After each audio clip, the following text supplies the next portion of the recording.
paz do Senhor, queridos. Mais um dia de louvor e adoração ao nome do Senhor. Convido você a orarmos nesse momento para nós iniciarmos o nosso culto. Amém? Ok? Tudo certo aí na técnica? Amém. Louvado seja o nome do Senhor. Então eu convido você a fechar os seus olhos e orar ao Senhor. Deus, muito obrigado, Senhor, por mais esse dia, por mais esse culto de louvor e adoração ao Teu nome.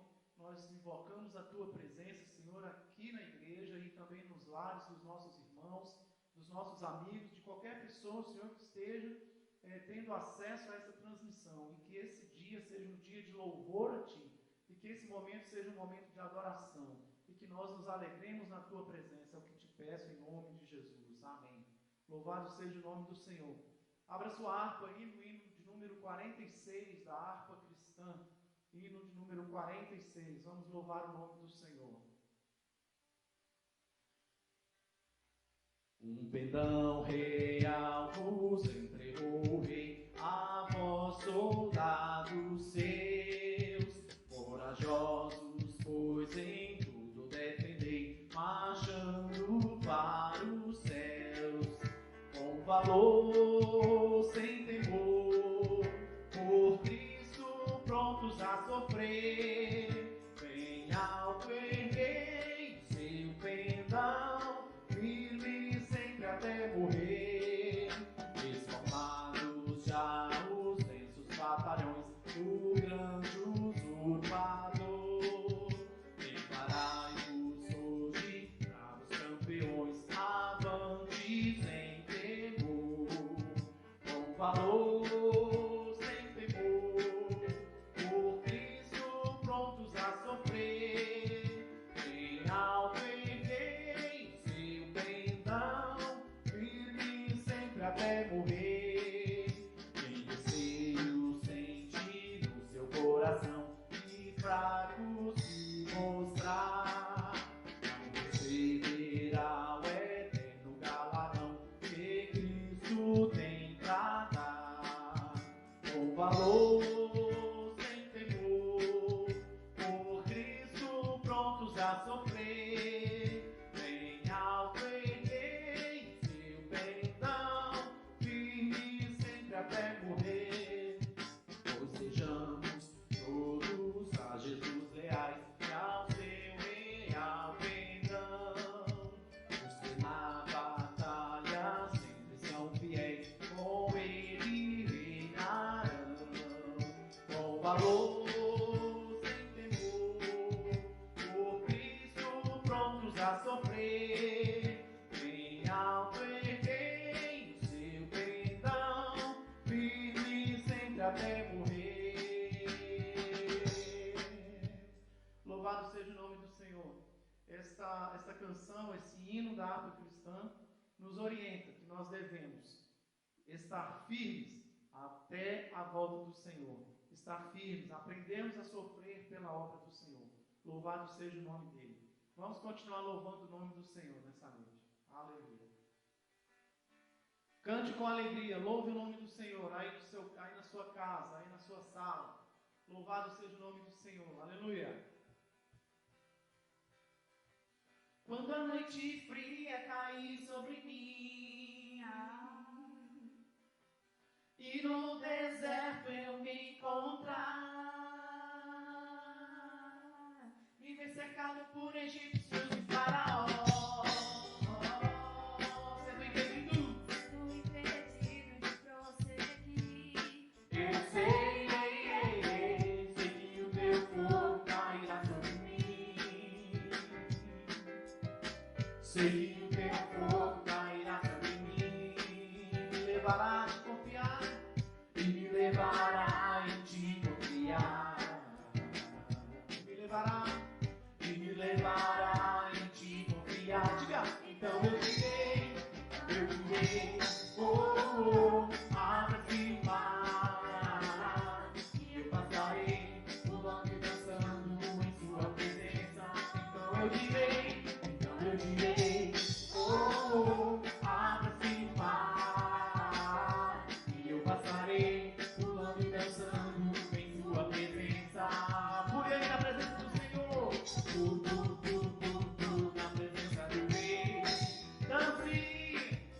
eu danço, danço, danço, danço, danço na presença do Rei. Eu grito, por isso eu grito, grito, grito, grito, grito na presença do Rei. Eu corro, por isso eu corro, corro, corro, corro, corro na presença do Rei.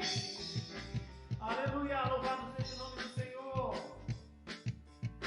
Dê um grito de júbilo ao Senhor, em nome de Jesus, ouve o nome dEle. Quando a noite fria caiu sobre mim, e no deserto eu me encontrar, me ver cercado por egípcios e faraó,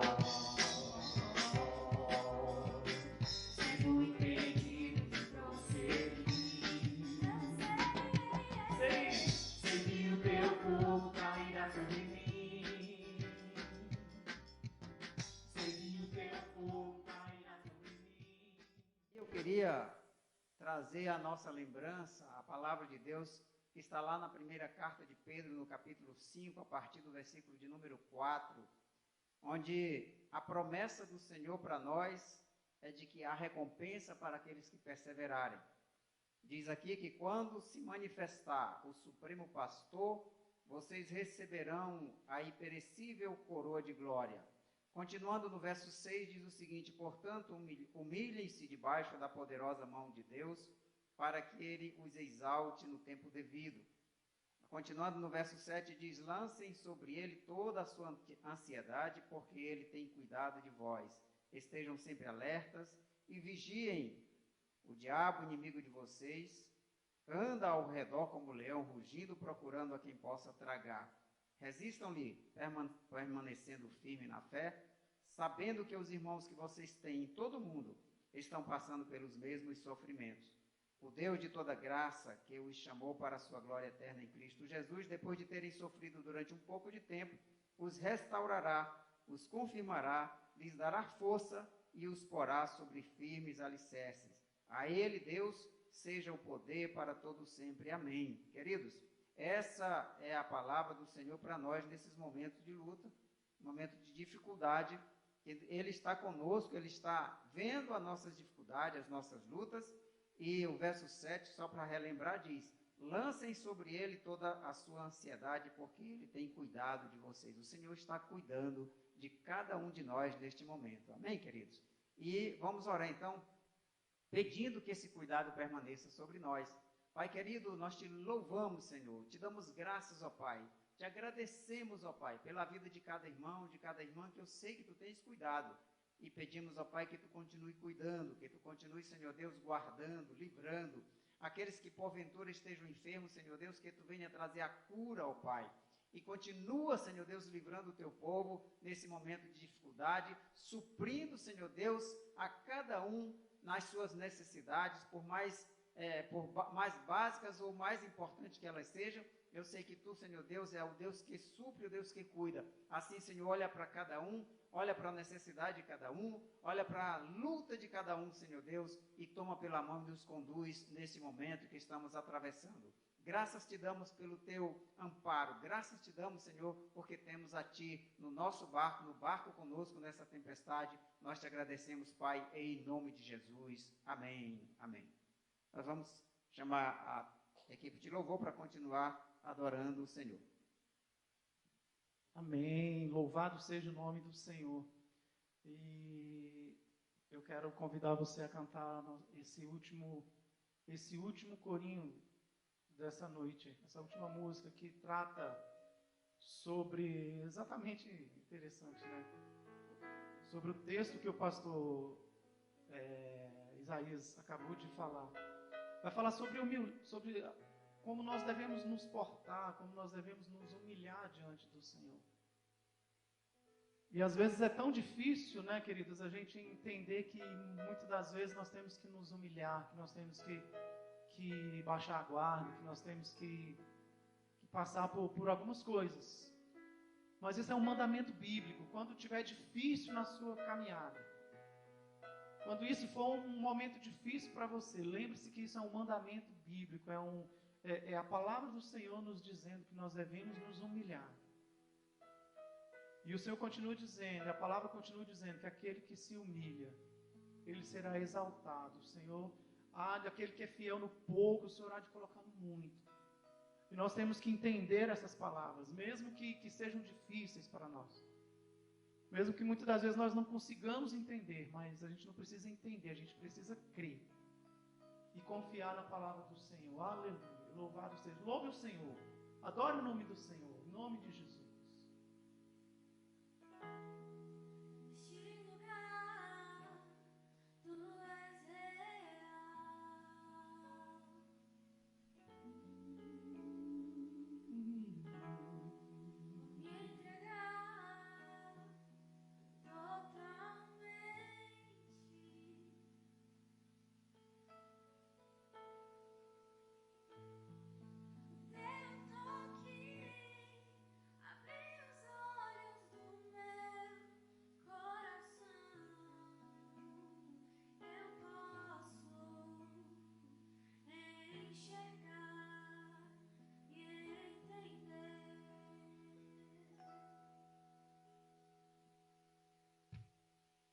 Neste lugar, tu és real. Sinta a presença do Senhor aí na sua casa, em nome de Jesus. Vou me entregar totalmente. Sinta o toque dele. Oh, o teu toque abriu os olhos do meu coração, e eu posso enxergar e entender. Se eu me humilhar diante do teu altar e sacrificar aquilo que me custar, tu inclinarás os teus ouvidos ao meu clamor.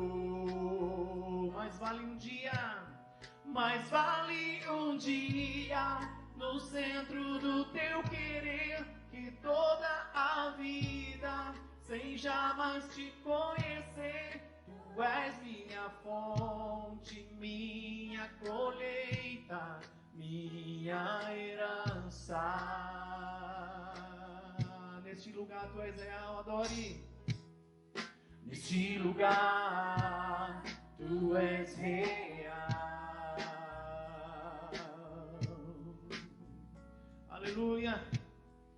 Vou me entregar totalmente.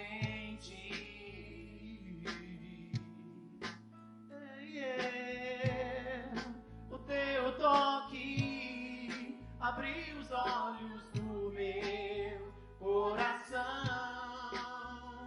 Eu posso enxergar e entender. Levante suas mãos e cante. Se eu me humilhar diante do teu altar e sacrificar aquilo que me custar, tu inclinarás os teus ouvidos ao meu clamor.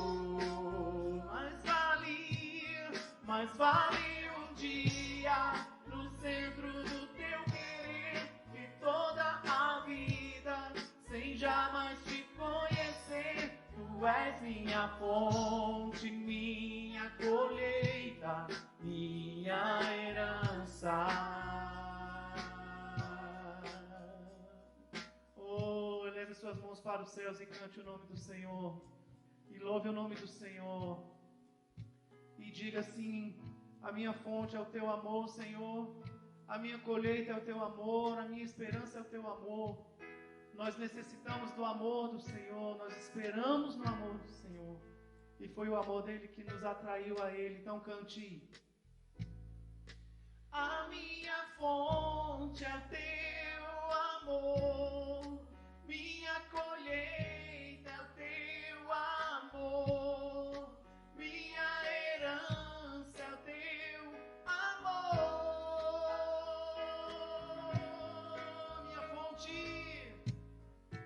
A minha fonte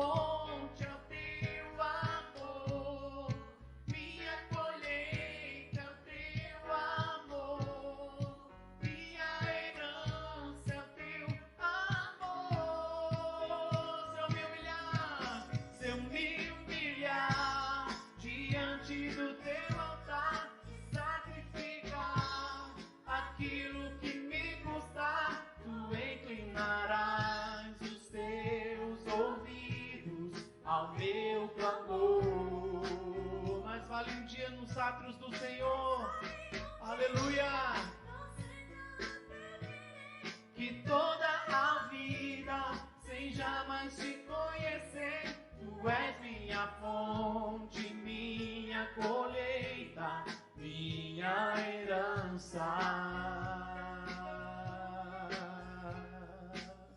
Oh, adore o nome do Senhor. Prepare o seu coração nesse momento para receber a palavra do Senhor que será ministrada em nome de Jesus. Aleluia. Amém, amém e amém. Que bom estarmos mais uma vez aqui, em especial neste domingo, já terminando o mês de abril. Daqui a pouco nós chegamos no Natal. E eu espero que a gente não continue por aqui, não. Continuaremos transmitindo, se Deus quiser, mas com todo o povo aqui juntos louvando, agradecendo o nome do Senhor. Não é? É muito bom estarmos juntos. Queridos, essa semana nós fizemos por sugestão de uma pessoa, nós fizemos uma campanha para aumentar o número de inscritos no nosso canal do YouTube. E, graças a Deus, foi muito bom, porque nós passamos de 164, 168 para 388, mas a nossa meta é 1000. E eu queria que a gente continuasse, você oferecesse, pedisse a outras pessoas, amigos seus, para que faça essa inscrição, não é? É importante para nós, porque vai nos trazer certas facilidades. Mas o que eu queria dizer é que eu, conversando com uma pessoa acerca desse canal, e essa pessoa me deu o seguinte conselho. Essa pessoa não é evangélica, me deu o seguinte conselho. Olha, eu acho que você, Botelho, tem que trazer uma palavra de ânimo, de conforto, porque as pessoas precisam de conforto, elas precisam de motivação, precisam ser animadas nesse momento difícil. E, em princípio, eu creio que sim. Eu creio que sim. Mas não somente uma palavra de conforto. Nós precisamos também ter palavras que nos confronte, palavras que nos faça refletir. Salomão diz, é melhor ir à casa onde há luto do que numa casa onde há festa. Veja, Salomão diz, é melhor. Ele não diz, é preferível. Claro que preferível é ir a uma casa onde há festa. Mas ele diz que é melhor. Por que é melhor? Porque quando você onde há luto, onde há tristeza, aquele momento, é um momento reflexivo. A gente está na perspectiva de alguma coisa ruim, a gente diz assim, poxa, como eu poderia aproveitar melhor a minha vida? Como eu poderia fazer as coisas diferentes? Então, nós estamos vivendo esse momento de luto. Não é? Nós estamos numa casa de luto. Claro que nós vamos ter palavras de ânimos. Inclusive, eu falei para o pastor Isaías, a primeira leitura, a leitura bíblica aqui do culto, tem que ser uma palavra de ânimo. O pastor Isaías nos trouxe, lá na carta de Pedro. E não andeis ansiosos, né? Porque Jesus cuida de cada um de nós. Isso é uma palavra de ânimo, uma palavra de conforto. Mas a gente precisa também de uma palavra para refletirmos a nossa condição, sabermos onde nós estamos, o que nós precisamos melhorar. E isso, eu discordo com aquela pessoa que me deu esse conselho. Ele disse, é muito fácil você fazendo assim, daqui a pouco vai ter mais de 1000 pessoas. Mas esse não é o intuito. Esse não é o meu propósito. O meu propósito não é massagear o ego de ninguém. Eu não quero ser um coach espiritual para você. Eu quero ser um pastor. Tá certo? Então vamos lá à leitura. A leitura está em Mateus, capítulo de número 6, versículo 19 a 21. São 3 versículos. Graças a Deus a leitura é bem curta. Vamos lá então. Não acumulem para vocês tesouros na terra, onde a traça e a ferrugem destrói, e onde os ladrões arrombam e furtam. Mas acumulem para vocês tesouros nos céus, onde a traça e a ferrugem não destroem, e onde os ladrões não arrombam nem furtam. Pois onde estiver o seu tesouro, aí também estará o seu coração. Então vamos fazer mais uma oração então. Senhor, nós te agradecemos pela tua palavra, nós te agradecemos por tudo que tem nos dado, Senhor, porque tu és bom, a tua misericórdia dura para sempre. Abençoa-nos, Senhor, o nosso coração para recebermos a tua palavra, as nossas mentes, para recebermos a tua palavra que nos edifica, que nos constrói, que nos, Senhor, modifica por dentro. Ela é viva e eficaz. E nós te agradecemos neste momento, Senhor. Em nome de Jesus. Amém. Amém. Na realidade, esses 3 versículos, eles fazem parte do contexto onde Jesus está proferindo o Sermão do Monte. Todos nós conhecemos. É uma passagem muito conhecida. Começa com as bem-aventuranças, lá no capítulo 5. Não é? Depois ele vai nos dar a natureza daqueles que pertencem ao reino. Ele diz, vocês são o sal da terra e são a luz do mundo. E ele vai terminar no capítulo 7 com uma ilustração mostrando que aqueles que ouvem as suas palavras e as praticam é semelhante a um homem prudente. É o homem que constrói a sua casa sobre a rocha. É como se aquele homem construísse toda a sua construção de vida fosse sobre a rocha. E a rocha é a palavra. E ele constrói a sua casa sobre a rocha e essa casa se torna segura. Porque ele diz que vem os intempéries da vida, vem os ventos, vem a chuva, vem as torrentes dos rios, mas a casa permanece em pé. E semelhantemente ele diz que aqueles que não ouvem a palavra, não praticam, ou pelo menos ouvem e não praticam, essas pessoas são insensatas.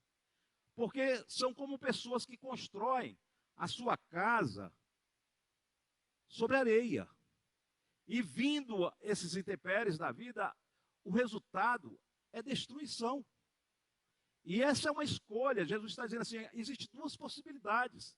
Ou você ouve as minhas palavras e pratica, eu quero frisar bem praticar, porque pessoas confundem ouvir somente. Nós temos que praticar a palavra de Deus. E é nessa prática que faz a diferença dessa construção. Então Jesus diz, aqueles que ouvem e aqueles que praticam. Não é? Então ele está dizendo assim, olha, existem as pessoas insensatas, existem as pessoas que são prudentes. É interessante que quando você vai no Salmo 1, você vai verificar isso também.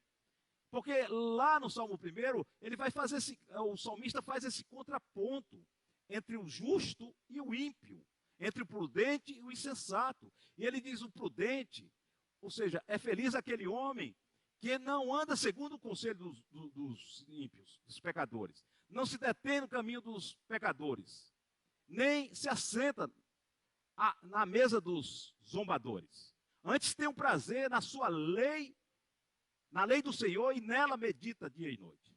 E no final do Salmo, primeiro, o último versículo diz assim, o Senhor aprova o caminho dos justos, mas o caminho dos ímpios ou dos imprudentes é a destruição. E essa opção, essa é a nossa vida, é essa escolha. Não podemos ficar num ponto neutro. E o Sermão da Montanha é exatamente isso. É trazendo esses valores daquilo que é o reino de Deus. E termina com essa opção. Ou a gente pratica, a gente ouve e pratica, ou a gente ouve e não pratica, ou não ouve e não pratica. Mas a realidade, queridos, é que esse texto vai fazer parte desse contexto. E Jesus aqui também está fazendo um contraponto. Ele diz, olha, não acumulem para vocês tesouros na terra. E é interessante essa palavra acumular, não é? Porque outras versões vão dizer juntar. Acumular vai além de juntar. Juntar não é pecado. Você pode fazer previsão para o seu futuro, você pode comprar uma coisa, fazer sua garantia. Mas o acumular já é uma atitude mais forte. É uma atitude que pode até se tornar uma doença. Tem pessoas que são verdadeiros acumuladores. Tem pessoas que são acumuladores de coisas velhas, que quando a gente vê, são os loucos de acumuladores. E tem pessoas que acumulam riquezas, que fazem da sua riqueza a sua esperança. Assim Jesus citou também naquela parábola do fazendeiro, aquele homem que construía, que plantava, que colhia e que construía e destruía celeiros para ter muito. E ao final da parábola, Jesus disse: louco, o que tem juntado, o que tem acumulado, para quem será? Hoje pedirão a tua alma.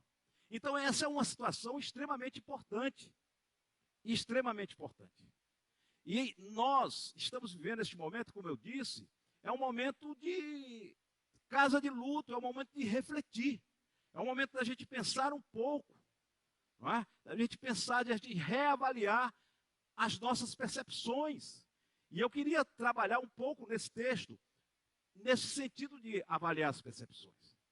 Eu me lembro que quando eu fiz a viagem de ouro, nos idos de 1979, nós fizemos a viagem de ouro, e nós chegamos na Alemanha, na cidade de Hamburgo.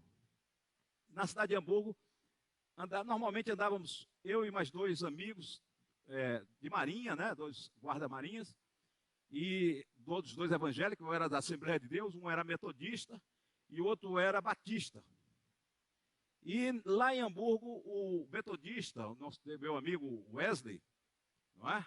Ele conhecia um casal de missionários que já tinha sido missionário aqui no Brasil. E esse casal nos convidou para ir almoçar. Era um casal já maduro, eu acho que naquela época já tinha uns 60 anos. E eles nos convidou para almoçar, passarmos a tarde lá com eles no domingo, e no final da tarde lá, porque o culto na Europa normalmente é à tarde, e a gente ia ao culto lá na igreja metodista. Nós fomos. E na hora do almoço, eu quero chamar a atenção a disso, na hora do almoço, nós sentamos lá, foi servida a comida, e eu observei que o prato que vinha a carne, naturalmente, veio batata, que o europeu gosta de comer batata, repolho, essas coisas, e veio 5 bifes, aliás, 6 bifes. Éramos nós 3, mais o casal, 5 pessoas e o prato veio com 6 bifes. Cada um tirou um bife, ficou um bife lá no prato. Aí, né, a gente jovem, a gente ficou olhando para o bife, claro, querendo comer o bife. E daqui a pouco o casal disse: agora vamos dividir o bife, o último bife. E dividiu o bife para cada um. Como eles já tinham vivido no Brasil, eles sabem da nossa cultura de alimentação. E ele disse: olha, deixa eu explicar aqui uma coisa para vocês. Eu passei pela guerra, Segunda Guerra Mundial, e eu vi a minha nação devastada. E o maior problema da guerra não foi durante a guerra, mas foi o pós-guerra, onde tudo estava arrasado. E as pessoas morriam de fome, não tinham o que se comer. Então nós criamos uma cultura de não estragar comida.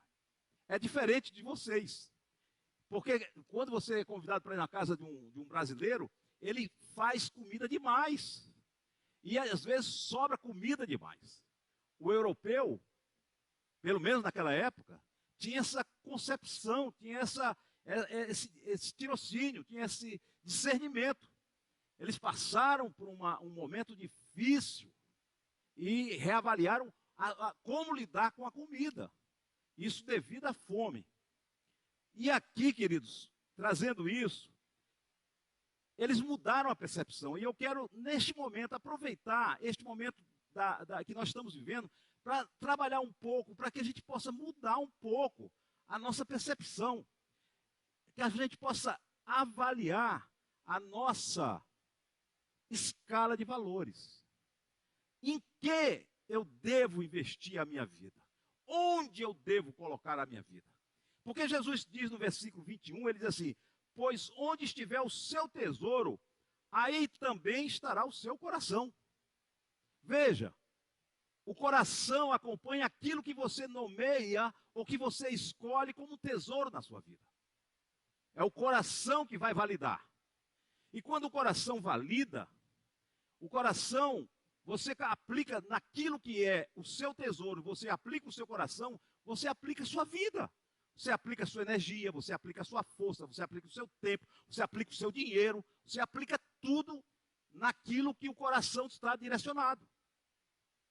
E Jesus disse: olha, essas coisas temporais aqui da terra, elas são suscetíveis às traças, à ferrugem e ao ladrão. E podem se acabar. São temporais. Não é? Lutero diz assim, o Deus de um homem é aquilo que ele ama. Lutero falou, o Deus de um homem é aquilo que ele ama. É aquilo que ele coloca o coração. É onde ele coloca o coração. Então, queridos, a primeira pergunta nessa reflexão é onde está o meu coração? Eu não quero que você diga, faça um julgamento do coração do pastor Botelho, da sua esposa, dos seus filhos, do seu pai, da sua mãe. Não. Mas eu quero que você faça uma reflexão interior. Sinceramente, diferente da sua narrativa, diferente do seu discurso. Onde está o seu coração? Onde está a sua força que está sendo investida? Onde está a sua energia? Onde está a sua prioridade? Onde está? Porque onde estiver, ali o coração está. E aquilo se torna o seu tesouro. Só que Jesus diz assim, olha, não juntem lá, não acumulem ali. Não vivam para isso. Mas Jesus diz assim, acumulem para vocês tesouro nos céus, onde a traça, a ferrugem não destrói, e onde os ladrões não arrombam nem furtam. É interessante isso. São 3 agentes aqui de destruição. As traças, por que traças? Hoje talvez não traças, por que traças? Porque na época de Jesus, as roupas orientais, as roupas também tinham valor e eram sinal de riquezas. Então as roupas eram comidas pelas traças. Ele diz que a ferrugem como um agente genérico, não é essa ferrugem que a gente conhece, mas tudo aquilo que corrói tudo. E ele diz o ladrão que arromba e furta. É interessante, porque as casas eram arrombadas não pelas portas. Normalmente o ladrão ia nas casas e arrombava, cavando nas paredes que eram de barro. E eram bem mais fáceis do que arrombar as portas. Hoje em dia as pessoas arrombam as portas. Não é? Arrombam as portas. Hoje abasteci o meu carro ali, a gasolina estava R$ 3,49. Eu disse, meu Deus do céu. Daqui a pouco vão dar a gasolina de graça para a gente. R$ 3,49. Mas foi em compensação o álcool gel, eu paguei R$ 20. Olha como é circunstancial. Isso você, estou usando um exemplo bem pequenininho, mas você pode ampliar isso para qualquer situação. São manipulados. Os valores são manipulados. As riquezas são manipuláveis. Muita gente não viveu aqui nos idos de 1972. Quem viveu aquela época, 72, nós tivemos a crise do petróleo. O petróleo, até 72, era preço, como diz lá na minha terra, preço de banana. Um barril de petróleo custava 3 ou 4 dólares. A OPEP fizeram uma organização do petróleo, os árabes, e começaram a manipular o petróleo na sua produção. E o preço do petróleo naquela época saiu de 3 a 4 dólares e foi ao patamar de 71 dólares o barril do petróleo. Então a riqueza foi manipulada. Então Jesus está dizendo, não põe aí, porque as coisas são manipuláveis. As coisas flutuam de acordo com a oferta e a procura. Você se lembra daquele filme, O Livro de Eli? No filme de Eli, o livro de Eli, o que é mais importante, a riqueza maior é a água. Quantas vezes a gente joga fora a água? Mas a gente tem que ter muito cuidado com a água, porque realmente é uma grande riqueza natural. E muito necessária para a nossa vida. Não desperdice água, em nome de Jesus. Então, esses são temporais. Esses nós usamos, usufruímos, mas não colocamos no nosso coração. Veja bem, eu não estou dizendo que você não deve tê-los, mas não coloque a sua força, não coloque o seu coração, não coloque o seu foco, não viva para isso. Não viva para isso. Porque Jesus diz que existe um tesouro melhor, há uma dimensão melhor. Nós estamos avaliando nós estamos avaliando a nossa escala de valores. Nós precisamos avaliar, e esse é um momento importante. E eu poderia citar aqui algumas riquezas que são extremamente importantes para nós, porque são eternas. Jesus disse, essas são temporais, mas as do céu são eternas. veja bem, são eternas. E é isso que a gente lida, a igreja lida com a eternidade, nós lidamos com a eternidade. Quando nós entramos no reino de Deus, nós não estamos falando de um reino da terra, nós estamos falando do reino dos céus, um reino de Deus. E Jesus disse, olha, se você está no reino de Deus, primeira coisa, você tem que aprender a construir a sua casa. A casa onde é que você vai construir? Na rocha ou na areia? Segunda coisa, que você, dentro desses seus valores, você tem que construir, saber onde está o seu tesouro. Se o seu tesouro é temporal ou se o seu tesouro é eterno. Porque onde estiver o seu tesouro, aí está o seu coração. E eu queria aqui, para a gente finalizar, a gente pensar um pouco em alguns tesouros que nós temos e que muitas vezes nós não damos valores. Não damos o valor necessário e que precisamos dar, queridos.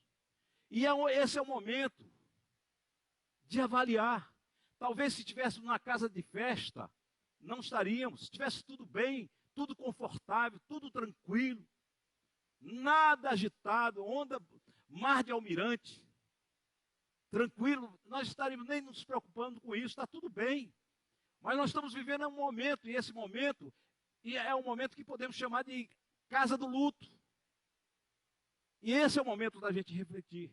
E eu queria trazer aqui algumas riquezas que eu reputo como importante como cristão, que a gente deve investir nelas e pensar nela, porque quando nós saímos daqui, nós tenhamos, assim como aquele casal tinha uma nova percepção em relação à comida, à alimentação, que não se estraga a comida, que não se joga fora a comida, que é só o necessário o suficiente, que a gente saia também desse momento da casa de luto, que a gente saia com outra percepção sobre onde está o nosso tesouro, que tesouro nós vamos investir. É isso que eu quero que a gente amadureça, que a gente cresça. Por isso que essa palavra é uma palavra reflexiva. Talvez não seja uma palavra motivadora, não é uma palavra de coaching. Mas com certeza é uma palavra que vai lhe edificar. É uma palavra que vai lhe fazer crescer, vai lhe fazer amadurecer e que vai fazer com que você tenha boas escolhas na vida. Então, queridos, o primeiro grande tesouro que nós temos na vida, no reino de Deus, o próprio Paulo fala, é o nosso relacionamento com Deus, é a presença do Espírito Santo. Paulo diz lá aos Coríntios, ele diz assim, nós temos este tesouro num vaso de barro. Esse é o maior grande tesouro da eternidade. É a presença de Deus na minha vida e na sua vida. E isso, nós temos que investir tudo o que temos para que isso continue assim. Mesmo porque Jesus, no versículo 24, ele diz assim, ninguém pode servir a dois senhores, no mesmo contexto. Eu estou falando aqui em Mateus 6, na continuação do texto, dos 3 versículos que eu li. No versículo 24, eu li do 19 ao 21. Mas no 24 ele diz assim, ninguém pode servir a dois senhores, pois odiará um e amará a outro, ou se dedicará a um e desprezará a outro. Se dedicará ou desprezará. Não existe possibilidade no reino de Deus. Não existe neutralidade no reino de Deus. Ou você se dedica ou você despreza. Porque quando você escolhe um, você despreza o outro. Quando você despreza o outro, você está escolhendo o outro. Está se dedicando ao outro. Então, queridos, primeira, tesouro da sua vida é a presença do Espírito Santo na sua vida. Esse é o maior tesouro. É a presença de Cristo vivo no nosso coração. Esse a gente não pode abrir mão. Não existe nada neste mundo que se iguale a isto. Davi sabe disso. Davi, quando comete aquele adultério, aquele assassinato, que ele pensa que vai ser punido por Deus, a única coisa que ele se preocupa, e o Salmo 51 é bem claro nisso, ele diz, não retire de mim o teu espírito. Não retire de mim o teu espírito. Sabe, queridos, faça de tudo para manter o Espírito de Deus na sua vida. Esse tesouro é inigualável. Esse tesouro é para a eternidade. É esse Espírito Santo que vai arrebatar a igreja. Assim como ressuscitou a Cristo, é o Espírito de Deus que arrebata a igreja. É Ele que vai transformar o meu corpo, se eu estiver vivo na época, Ele vai transformar o meu corpo, corruptível em incorruptível, mortal em imortal. E se eu estiver já dormindo do Senhor, é Ele que vai levantar da sepultura e que vai me trazer para frente. É o Espírito de Deus. O Espírito precisa andar conosco. Você precisa dar atenção ao Espírito Santo. Você precisa conversar com o Espírito Santo. Você precisa viver com o Espírito Santo. Pastor Alex deve falar lá nas próximas aulas, deve falar sobre isso. Andar em Espírito. Não é isso, pastor Alex? Andar em Espírito, não cumprireis a concupiscência da carne. É Paulo recomendando aos Gálatas. Então, queridos, prime, preserve, invista, faça de tudo para manter esse tesouro no seu coração. Esse é o primeiro. Eu posso citar a outros. Eu posso dizer para você, por exemplo, a sua família. Olha que oportunidade de ouro Deus está dando para relacionamento familiar. Eu chamo sempre a família como um laboratório de relacionamentos. É na família. É na família que a gente se maltrata mais, é na família que a gente briga mais, mas é na família que a gente se perdoa mais. Valorize a sua família. Valorize seus pais. Valorize seus filhos, seus irmãos, primos, aqueles que lhe cercam, valorize. É a sua família. Não é adorar a família, irmãos, adorar só Jesus. Não estou falando de culto, de idolatria à família. Tem gente que faz a família o seu Deus. Não é isso. Mas é uma riqueza que Deus nos dá. É uma riqueza eterna. A família é algo especial. Invista nela, aproveita este momento. Brinca com as crianças. Rola no chão. Eu não posso mais, né? Mas eu brinco com a Sarinha. Infelizmente ela não está podendo vir, mas assim, a gente brinca muito. Brinca com sua esposa. Dê palavras de carinho para sua esposa, para o seu esposo. Fomente a vivência familiar daquilo que é o reino de Deus. Esse é um valor que a gente precisa ter. Valorize as pessoas, é outra riqueza. Amizades. Que bom ser amigos. É tão ruim a gente não poder conversar.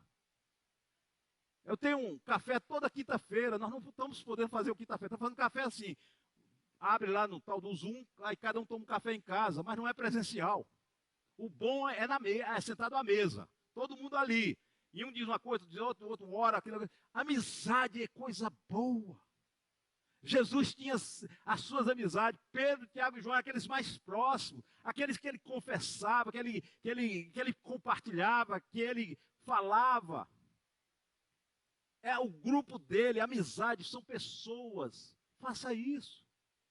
Faça isso, invista em pessoas. O trabalho é muito bom, mas o trabalho é passageiro. Você pode estar nesse emprego agora, você pode estar nesse trabalho. Olha só, a sua empresa, meu querido, olha só.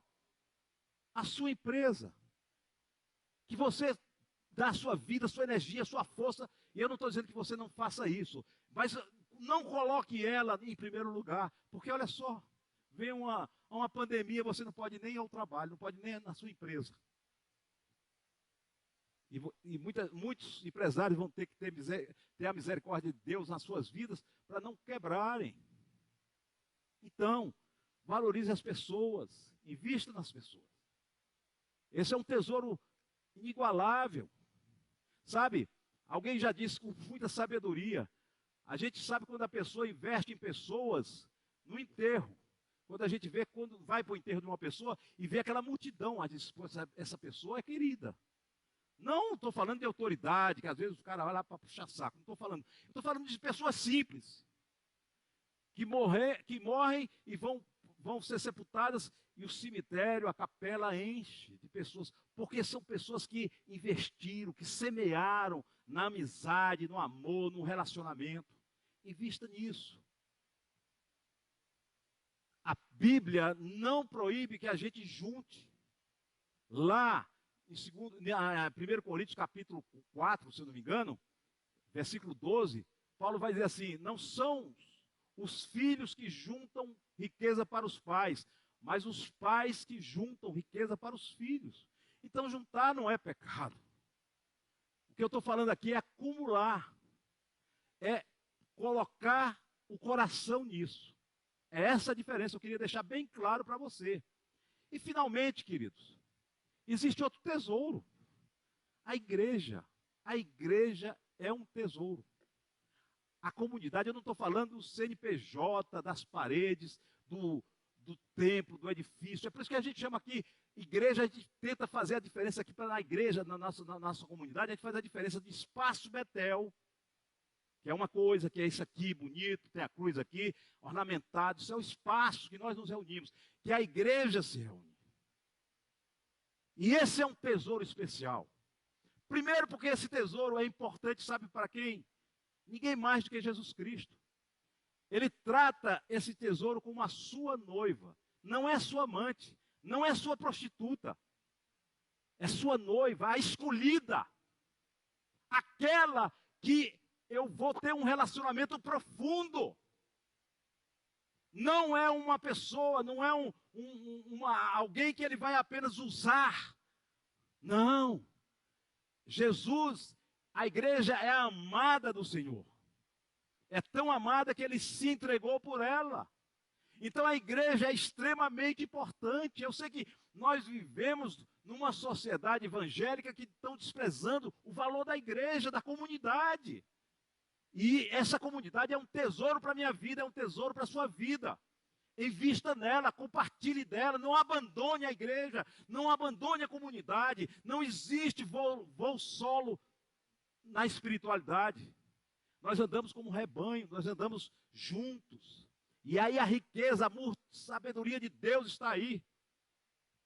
Não abandone. O apóstolo Pedro vai dizer que a igreja é a geração eleita, é o sacerdócio real, é a nação santa, é o povo exclusivo de Deus. Oh, aleluia. O povo exclusivo de Deus. Já pensou?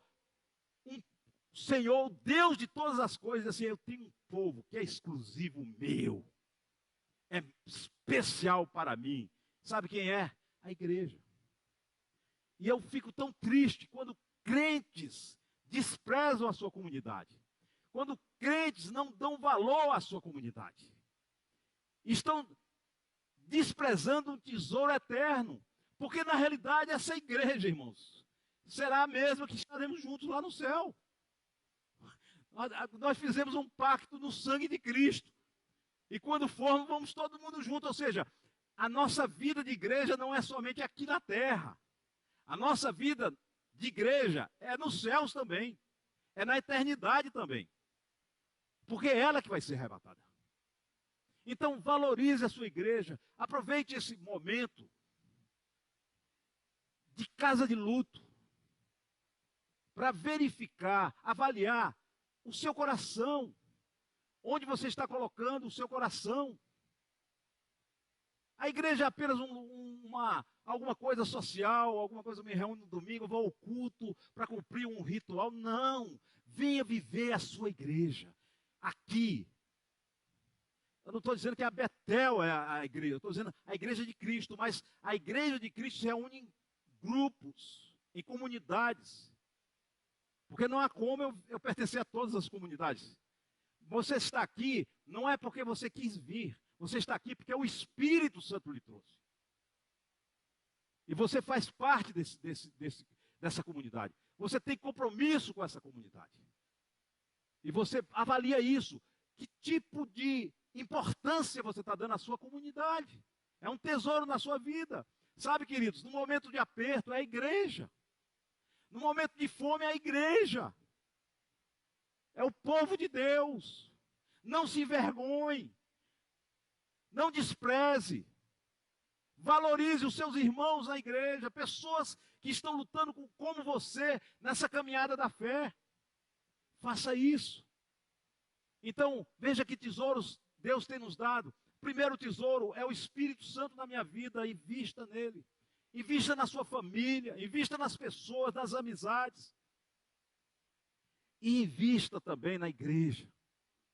que é o tesouro que Deus nos dá aqui na terra também. Claro, você pode ter o seu trabalho, juntar, comprar seu terreno, comprar isso, não tem problema, mas não coloque o seu coração, porque ali é arriscado, ali tem traças, ali tem ferrugem, ali tem ladrão, que podem destruir a sua vida. Mas os que confiam no Senhor não se abalam. Os que colocam a sua vida e confiam no Senhor não serão destruídos. É o Salmo 1, os últimos versículos aqui desse Sermão do Monte. Aqueles que ouvem e que praticam. Construiu a sua casa sobre a rocha. O meu desejo do meu coração é que nessa mensagem, nessa meditação, você possa refletir um pouco e possa mudar a sua percepção para coisas que são realmente, que tenham realmente valor. E o maior valor é da eternidade. São os valores eternos. Todos eles. Então, invista sua energia, sua força, seu dinheiro, seu tempo. Coloque o seu coração nisso. No seu relacionamento com Deus. Coloque o seu coração nas pessoas, não nas coisas.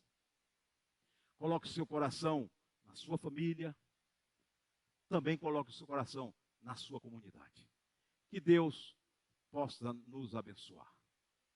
Nós estamos terminando este culto, vamos fazer uma oração. Na quarta-feira, nós estamos juntos novamente. Então, onde você estiver, se essa palavra tocou no seu coração, tocou na sua vida, eu quero que você curve a sua cabeça agora neste momento. Que você deixe que o Espírito Santo aprofunde mais essa mensagem no seu coração. Não resista.